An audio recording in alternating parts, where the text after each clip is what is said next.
They call me Squirrel. What's going on, Squirrel Squad? It is your boy, the Squirrel, and we're back with another piece from Victoria Wood. This piece here is called Trying to Sleep, sketch from Victoria Wood live in your home, 1994. So here we go. Let's go 30 years back in the Wayback Machine. Check out Victoria Wood, chat with her.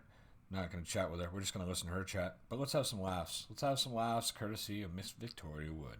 You guys ready for this? I think I am. We're about to find out, but should be. And hopefully get the volume about right where it needs to be. And here we go. Night's sleep, because I had this really important due to go to the next day. So I'd done all the right things, I'd gone to bed early, I'd had a nice big hot bath, and I'd put in all the things I got for Christmas, a packet of envelopes and a pair of tights, and... You might have to just shut the screen off and just listen if you're sensitive to flashing lights. This is crazy. Hopefully the color will stabilize. I'd done all those nice little dainty ladies' jobs, I'd shaved me legs, and I'd even had a go at the hard skin on my feet with that Dr. Scholl foot cream. And I think I was doing it wrong, because after about 20 minutes my fingers were down to the tendons. And I still had feet like a stegosaurus. And I put clean sheets on the bed. Why is that such hard work? I think I'd rather go in for a piano smashing competition than change the... I feel quite fit when I start out, and after about 2 pillowcases I'm like somebody with emphysema. So I'm sitting up in bed, got a nice clean duvet cover on, got the duvet into most of the corners. A bit of a flap on that side, and I've had a nice big mug of some nice hot milky bedtime drink that's supposed to relax you. So I have that and I lie down, and I don't feel right. I think, oh, it's my neck. No, it's my pillows, because one of my pillows is all right, but one was a free gift from an insurance company. Oh. And I think it had to be quite thin to get through the letterbox. So I swapped them over, and I still don't feel right. I feel all tense, and then I'm annoyed that I'm tense, because I've just had half a pint of this nice hot milky bedtime drink that's supposed to relax you. I think that's been tampered with. Well, do you remember those people that were going around putting broken glass in baby food? Which you had to stop because the babies were enjoying it. I think somebody like that has taken a job lot of nice... Was that an urban legend? Because I can tell you, I know that, you hear about things like this, like, I'm 49 years old now. And I've never, ever seen a real case of a kid getting tainted candy or a raisin and an apple on Halloween. Yet every year it's like the big thing. Check the candy. Gotta make sure no one tried to kill all the kids in town. All the kids could lose all the kids and have no kids in our town ever again because somebody killed them all.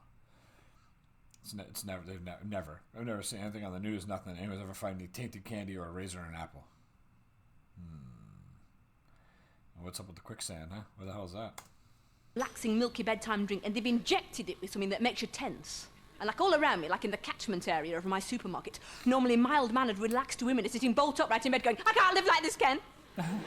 The wardrobe's looking at me. I think, what else are they going to do, these people? Take tubs of low-calorie coleslaw and put calories in it? Do something to milk your way so you can't eat them between meals without ruining your appetite?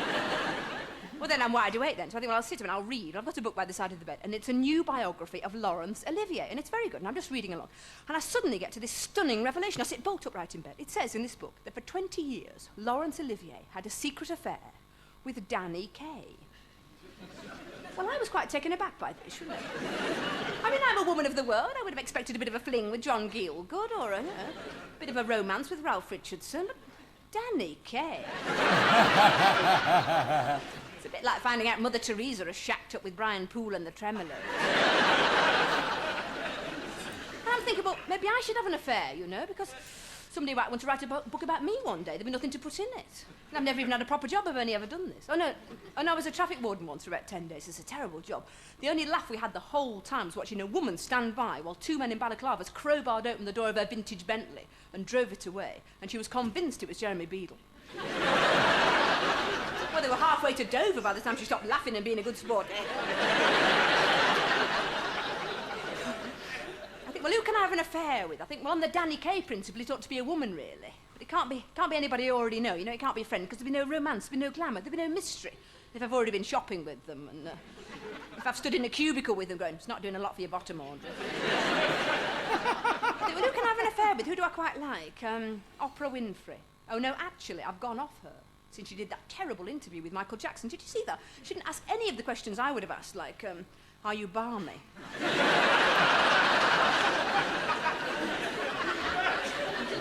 If not, why are you going around like some peculiar reversed version of the black and white minstrel? I've never been a fan of Oprah. And nothing against her personally. I think she's done a lot of good things for a lot of people. I just never, like, the allure of Oprah never hit me. I always feel like anytime she did, like, they make the big deal about, oh, Oprah's doing this big interview, but, like, it's like softball season. She just lobs these softballs to people and lets them hit them out of the park. It's like, I feel like when Oprah's going to do an interview with somebody, she's like, I'm going to do an interview and ask the hard questions. And then when she sits down before the camera starts rolling, she's like, did you write the questions you want me to ask? That's what I feel like it is, because I feel like she gives, like, I don't know. I haven't seen Oprah do an interview in a long time, but I've seen some in the past, and I'm just like, this isn't an interview. This is a promo session. I could have an affair with a supermodel, couldn't I? Now, they're rather glamorous. They're a bit tall, though, aren't they? Could be a bit awkward on a first date. You'd be going, how do you take your tea? Naomi? Do you want a jammy dodger? Jammy Dodgers are good. It's a biscuit.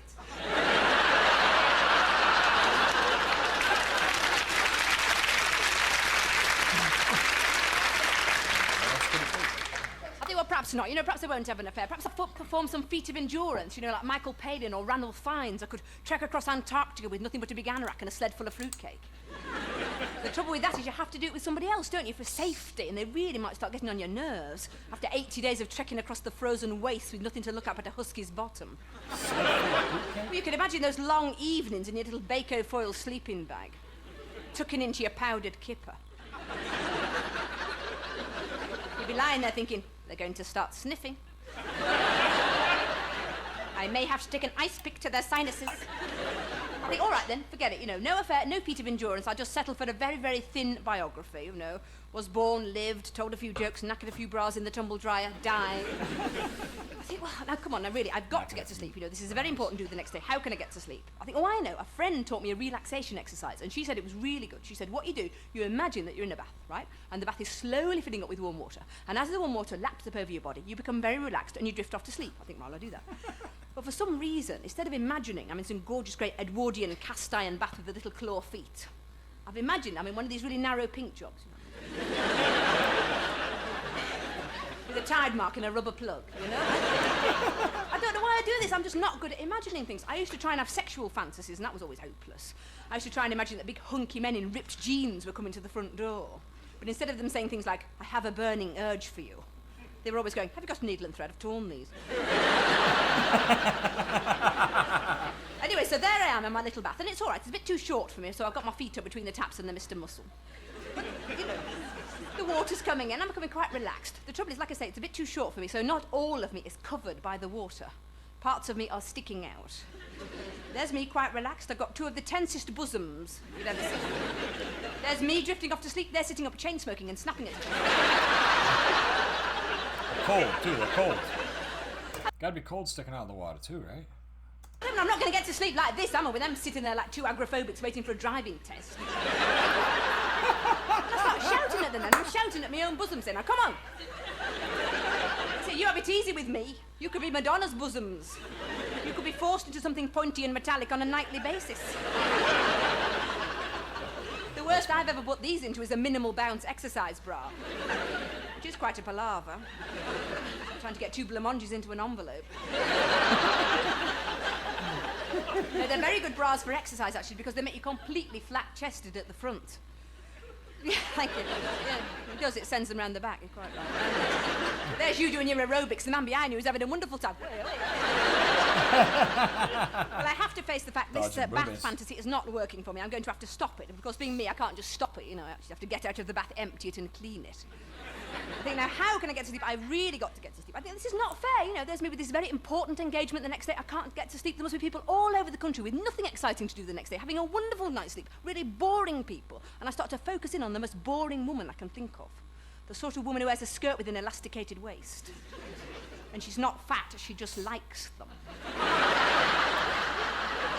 Kathy Griffin. That bitch. The sort of woman who, if she had a vibrator, it would be because she had a stiff neck.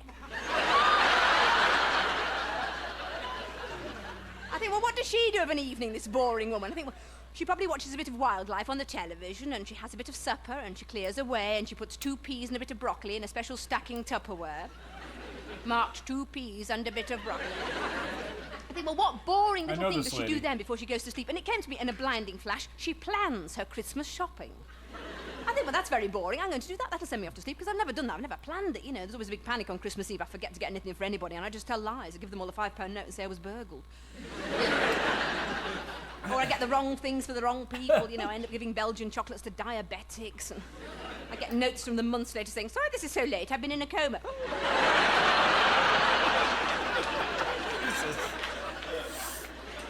So I think, right, I'm going to plan my Christmas shopping. So I get this huge piece of paper and a pen, and I make a great long list of everybody I can think of, and make a little note of everything they might want or need, like our window cleaner, 2 new armpits. Because he does have a problem, our window cleaner. I'm always saying to him, just leave the top ones, just keep your arms down by your side. And then I make a little note of everything they might want, and I give them all a Christmas present rating, you know, of what they're actually worth on the Christmas present scale. Like at the very bottom, that would be like 2 bath cubes in a box. Because that's the worst thing you can give anybody for Christmas, isn't it? That's the Christmas present equivalent of going, sticking your finger up their nose. That's what I think of you, 2 bath cubes in a box. You sit on those before they've dissolved, you'll know about it. And then there's a sort of middle range of Christmas present giving which is covered by the gift basket. This idea that anything is acceptable if it is in a basket. Yep, And it's covered in cellophane. cling film. Yep. And you get one and you go, oh, thank you. A lot of wood shavings and a rolled up flannel. So I make this great long list and I get very excited then and I want to go out and do my Christmas shopping. Well, I can't because it's the middle of the night and I'm in bed. And I think, right, I'll do it mail order. I think I must have a mail order catalogue somewhere because we just get sent them, don't we, the whole time. So I hop out of bed, but I can only find 2 then. One is the Oxfam catalogue. I think I just can't bear to buy anything out of the Oxfam catalogue because it all looks so hideous. I mean, I know it's a terribly good cause and I know every bamboo wind chime you buy. I know the profit is whizzing straight to the bamboo wind chime carvers of northern Tibet. Yep. Who are presumably popping out with the dosh to buy something with a nice pattern from Allied Carpet. But my other catalogue looks much more promising. It's one of these handy gadgets catalogues. You know, it's full of things you never heard of, never knew existed. That's the kind of shit that's in the airplane catalog in the back of the seat in front of you. Sky Mall. Never seen in the shops, no intention of buying. And before you know where you are, you're ordering 2 collapsible camping bidets. And putting a big tick. Yes, I would like my initials put on them. It was a wonderful catalogue. It had a whole section on security, you know, window grills and barking dog doorbells to deter burglars. I don't think they would deter a burglar, a barking dog. If I was making a doorbell like that, I'd have it go something like, I just put the kettle on, Deirdre. I never realised how tiring it was being a Jehovah's Witness.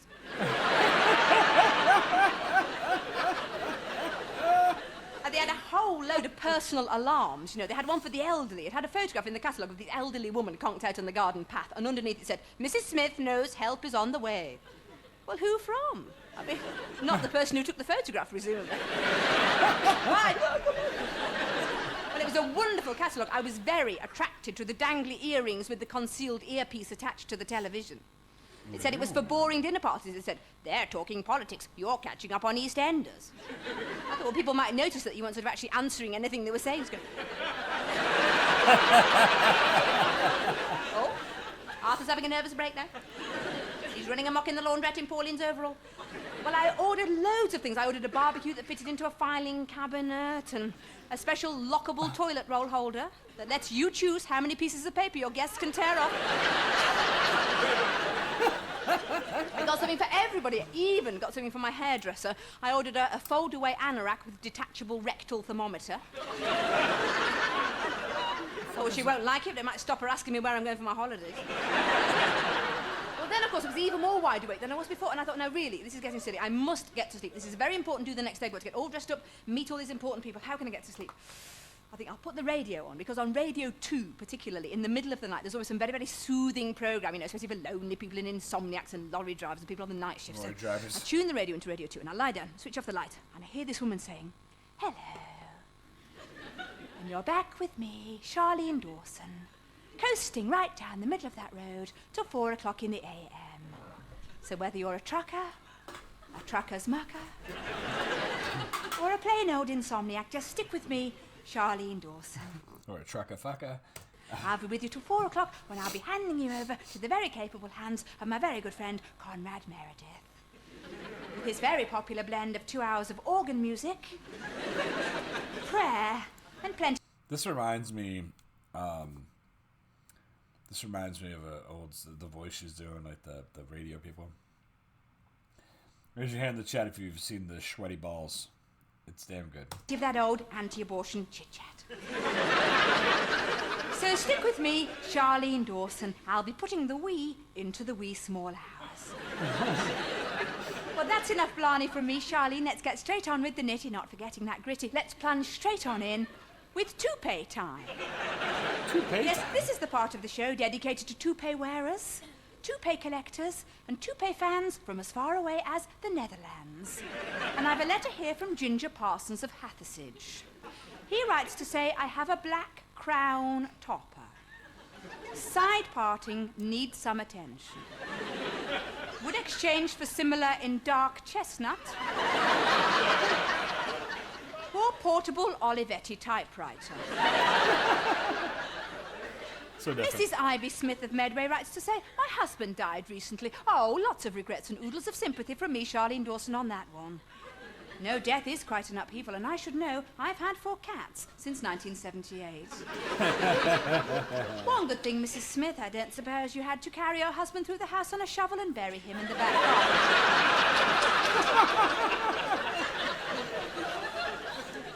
She goes on to say, my husband died recently and left amongst many other valuable articles 8 toupees, dating from 1954. The old elasticated sort rather than the stick-on variety, which later became popular. She says one in particular has interesting historical Elasticate, like a shower cap? Oh, fuck. associations as it was blown off during the state opening of Parliament. 1958. Woohoo! Toupee requests now. Arthur Tomato of Skullduggery writes to say, excuse my wobbly handwriting, Charlene. I'm writing with my left hand. To raise money for charity. In aid of toupee concern. Arthur is very keen to track down that very popular makeup hairpiece, the Undetectable. He says, I do not mind which shade, Charlene, but styles preferred are the Clifford or the Pedro. On a more serious note, folks, many listeners have phoned in to me, Charlene Dawson, to let me know that that old chain toupee has reared itself up again. So if anybody does send you a toupee asking you to wear it for a week and pass it on... Chain toupee. I heard her say chain toupee. I didn't know what she was saying at first. Like, I got what she was saying, but I was like, am I hearing that right? Is it chain toupee? And then she said, you wear it for a week and pass it on. I was like, oh, it's like a chain letter. Chain letters just so dumb. Oh my god. Oh gosh. I always wanted to do it because my mom was like, it's a chain letter. I think my mom used to like, they're cursed. I don't know, but it was always like, send $1 to these 5 people and then take the top name off and put your name and put everybody up one and then make 1,000 copies. And I thought, man, if I did this, I could get some money. It probably would have cost me like $300 to get all the copies and stamps and envelopes and everything. I probably would have gotten like $17. Oh well. Please don't. Just send it to me, Charlene Dawson. I will get rid of it for you. Honestly, I think if these people can't find something better to do with their time, then they should be executed. Well, I know you say those days have long gone, but I think there was something nice about capital punishment. It meant never having to say you were sorry. Well, it's nearly time for the 4 o'clock news now. Nearly time for Charlene to say bye-bye. We may hear a little bit more on that Saddam Hussein story we had at 3. Now, I don't know Saddam myself personally, though I do have friends who rented a holiday bungalow from him. And they found him very reasonable, with quite a fondness of the records of Jackie Trent and Tony Hatch, apparently. So no one's all bad, are they, folks? So there I am, right? Middle of the night, wide awake, can't get to sleep. Very important due to go to the next day. I think, how can I get to sleep? I've got to get to sleep. I think what people do when they can't get to sleep, they count sheep. I'll do that. I've read about that in books. People count sheep. So I get my imagination organised. I can imagine my field that they're all going to run about, and I can imagine my little gate that they're all going to hop over. But I can't sort of get a good grip on a sheep suddenly. I cannot picture what a sheep's face looks like. You know, because I don't know any sheep, and I don't live near sheep. I use lamb chop. That's what I use when counting sheep. I just imagine lamb chop. And sherry jumping, yeah. I don't eat sheep. I go past a kebab house occasionally, but that thing revolving in the window doesn't give you... Doesn't give you much idea of their personality. There you go. That's one way to. Somewhere That's one way to count sheep. Just put the doner kebab jumping or whatever it is over the. Yeah, there you go. in the house, there's some terrible old photograph of some old family outing from years ago. I think there's sheep in the background of that. So I hop out of bed and I put my slippers on. Why do women's bare legs look so awful the minute they put their slippers on? I mean, your legs can look quite attractive when they're in the bed, but the minute you swing them out over the sides and pop them into their slippers, you look like you're waiting for Andy Capp to come back from the booze. Mind you, in my case, the nightie doesn't help, you know. I wear these big sort of T-shirt, nightshirt sort of nighties, and they're not always terribly tasteful. I get quite a shock when I catch sight of myself in the mirror, you know. It's the combination of the little wrinkly old face here and the big mauve puppy with the hat on here. My grandmother had a long nightshirt, came down to like her knees. She had a few of them, a couple just like plain colored ones or whatever. But she had one that, as soon as she said nightshirt, the big baggy. Man, I pictured my grandmother. My grandmother was like 4'11", so they're probably just normal T-shirts. I don't know. But she had one, and there was a cartoon when I was a kid. I don't know how long ago it went away, or if it even went away. I'd imagine it went away like 30 years ago, but maybe it's still working. I don't know. But it's called Ziggy, and it's like this little fat round guy with this big nose, and it's kind of a simple little comic or whatever. It's cool. And she had a picture of Ziggy holding a coffee, and it said not a morning person on it. And when she said nightshirt, that just flipped in my head. So I figured I'd share it with you.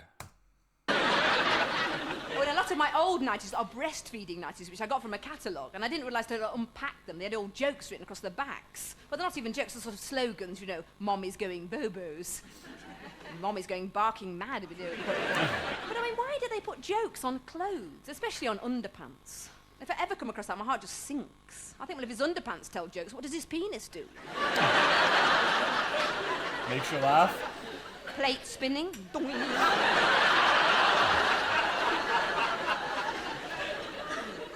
So I'm staggering around in my nightie, and I don't look good. I look like a woman by Picasso, you know. I've got all the right bits, but they're not necessarily in the places you expect. And I find the box of photographs, and the first photograph that leaps off the top is my old school photograph, you know, from 1968. 800 girls, all with their skirts up to here, and a row of mistresses along the middle who all look like Les Dawson, don't they? I mean, the bosoms on them, I mean, they can't all have had their underwear snatched from a washing line the night before the photograph was taken. That's what it looks like. There's not a bra in sight. Some of their bosoms are so low, they're actually resting on the heads of the kindergarten.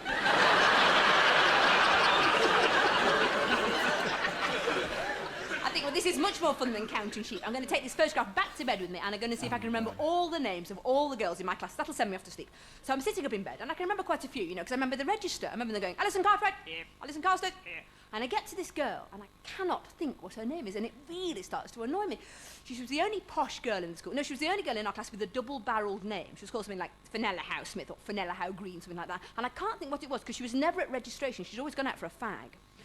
And she had this friend that used to cover for her. She had this huge friend with big bunches with barbed wire around them. And whenever they got to her name, you know, Fenella Howe Smith or whatever it was, this other girl would go, she's gone to the toilet. So I can't remember her name, I just remember this other one going, she's gone to the toilet. I thought, well, I could try and track her down, the rough one, you know, and say, what was your friend's name? But I don't know where she's got to. They said she would come to a bad end. She's probably John Major's press secretary by now. Where is John Major? He's gone to the toilet.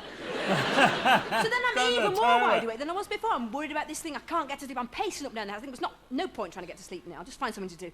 So I find this magazine on the carpet, and it's not even a proper magazine. It's like a supplement. You know when you buy a woman's magazine, it's got like a little white bandage wrapped around it, and they slip this other thing in the back, and it's always called something like the Zest supplement. Yeah. The New You supplement. And when you read it, it just tells you to drink 8 pints of water every day and rub salt on your elbows and everything like that. I think, well, just for once, I'm going to do everything it says in this magazine because I'm so desperate. Well, the first thing it says, it's called the New You. It says the first thing you have to do for the New You, it says go into your wardrobe and sort out all your clothes and everything you don't like, just get rid of it, right? So I go in the wardrobe and I don't like anything. I don't like one thing, so I put it all in big black bin liners, and I put it outside by the front door, ready to take to Oxfam.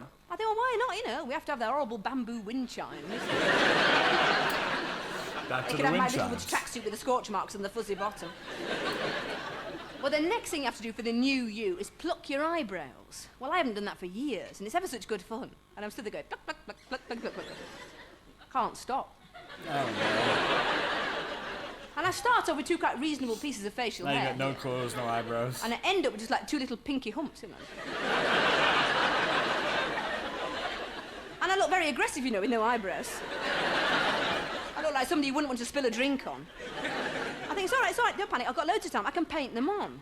The trouble is, I can't see where they're supposed to go. So I think it's all right, I'll experiment. So I paint one on really high up like this. And I paint one really low down like this. And then I look really balmy, you know. I look like somebody who has had a drink spilled on them. I can't remember what to do about it. Well, the next thing you have to do for the new you have to find out which colours are really you. You know, are you a spring person? Should you be wearing blues and pinks? Are you an autumn person? Should you be wearing browns and greens? Winter So what you have to do for that, you have to scrape all the hair back off your face and wrap something white around your head. Well, I can't find anything because it's all in big black bin liners outside by the front door. The only thing I can find in a house that's white is a big pair of white knickers. No, they're brand new. I never wore them. I bought them because I read this stupid thing in the paper that said that models always wear knickers that come up to here. Then they don't get a line across here. The trouble was, as soon as I put them on, I felt about 11 and a half. You know? I felt like I did when I was at school and nobody wanted to pick me for their side in the netball team. You have Victoria, we'll have Diane with Impetigo. When the Impetigo kid beats you out. Anyway, so I do it. I scrape all the hair back off my face and I put these knickers on my head. And what you're supposed to do then is like fling great pieces of cloth around yourself. Because I haven't got anything, it's all in big black bin liners outside by the front door. The only thing I can lay my hands on is a picnic rug, which is quite nice, and a big brown raincoat. I don't know, it looked all right when I bought it, but somehow when I got it home, it looked like something Christopher Timothy would wear, you know, jamming his hand up something in a cowshed. Anyway, so I'm having quite a good time, you know, flinging these things around myself, still trying to remember this girl's name. And then suddenly, there's a ring at the doorbell.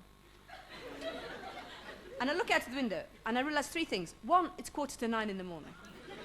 Two, there's a taxi driver on the front doorstep, ready to take me to this very important do, where I've got to be presented to a very important member of the royal family. And three, the bin men are driving away with the entire contents of my wardrobe in big black bin liners, which is how I came to be, sitting in a taxi like this, been up all night, eyebrow here, knickers on my head, wearing a picnic rug and a big brown raincoat, going, Fenella Housemith, Patrina, how brown? And I get to the do, and I'm in the line-up, ready to meet the Queen, and she's coming along, shaking everybody's hands, and I'm stood there, eyebrow here, knickers on my head, picnic rug, big brown raincoat, going, Fenella Brown Smith. And the woman next to me, the woman who's organised, she said to me, no, don't forget to curtsy. I said, I won't forget to curtsy. Fenella, Patrina. She said, and don't speak unless she speaks to you. I said, I won't speak unless she speaks to me. Fenella, with Fiona. She said, and don't say anything controversial. I said, what do you mean? She said, don't say anything controversial. I said, like what? She said, well, don't mention Fergie. I said, I won't mention Fergie. She said, and don't mention Camilla Parker Bowles. Went, ah! It's the same stuff we can't talk about today.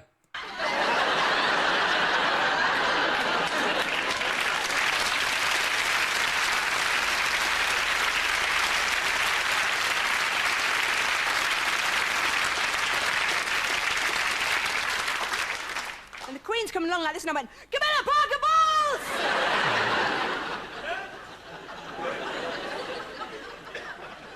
And the Queen said, I beg your pardon. She's gone to the toilet. What a way to end it. She got the toilet. Oh, that's perfect. Hey, that was Victoria Wood, and that was funny. It was kind of a, you know,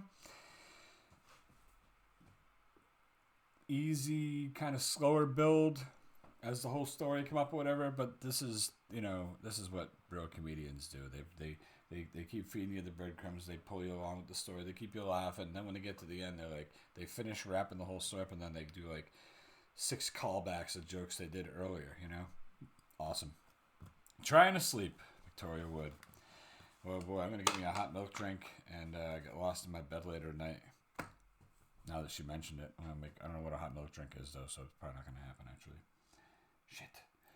Anyways, Victoria Wood, funny as hell. Love this lady, and happy to have her. So CTXCB, thanks, brother. Appreciate you, man. Thanks so much for sending this over. Hope you guys had a good laugh with me, and I hope you enjoyed the reaction.